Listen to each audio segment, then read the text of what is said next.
ഒരു ചെറിയ പട്ടണത്തിൽ ജീവിക്കുന്ന ഒരു പെൺകുട്ടിയുണ്ടായിരുന്നു. വളരെ മികച്ച മാർക്കുകൾ ഒന്നുമില്ല.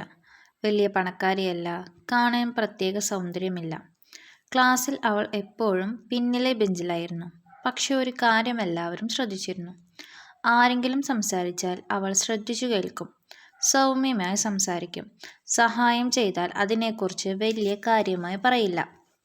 വർഷങ്ങൾ കഴിഞ്ഞപ്പോൾ അതേ പെൺകുട്ടിയാണ് ആ നാട്ടിലെ ഏറ്റവും മാന്യയായ വ്യക്തിയായി മാറിയത്.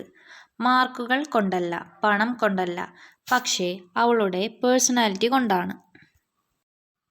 അപ്പോൾ പേഴ്സണാലിറ്റി എന്നത് എന്താണ്? പേഴ്സണാലിറ്റി എന്നത് നിങ്ങളുടെ മുഖമല്ല, വസ്ത്രമല്ല, ഇംഗ്ലീഷ് സംസാരിക്കാൻ കഴിയുന്നതല്ല, സോഷ്യൽ മീഡിയയിൽ ഫോളോവേഴ്സിൻ്റെ എണ്ണമല്ല. പേഴ്സണാലിറ്റി എന്നത് നിങ്ങൾ എങ്ങനെ ചിന്തിക്കുന്നു, എങ്ങനെ സംസാരിക്കുന്നു, ജീവിതം പരീക്ഷിക്കുമ്പോൾ നിങ്ങൾ എങ്ങനെ പ്രതികരിക്കുന്നു എന്നതാണ്. ആരും കാണാത്തപ്പോൾ പോലും നിങ്ങൾ എങ്ങനെ പെരുമാറുന്നു എന്നതാണ് നിങ്ങളുടെ പേഴ്സണാലിറ്റി. പലരും കരുതുന്നത് പേഴ്സണാലിറ്റി ജനിച്ചപ്പോൾ തന്നെ കിട്ടുന്നതാണ്. അത് തെറ്റാണ്. നിങ്ങൾ ജനിക്കുന്നത് ക്യാരക്ടർ കൊണ്ടാണ്.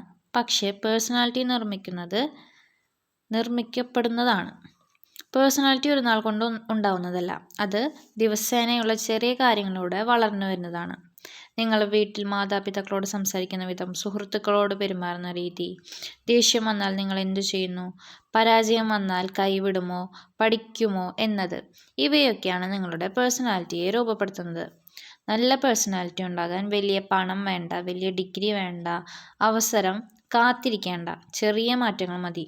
നല്ല കേൾവി, സൗമ്യമായ വാക്കുകൾ, ശാന്തമായ പ്രതികരണം, ശരിയായ തീരുമാനങ്ങൾ.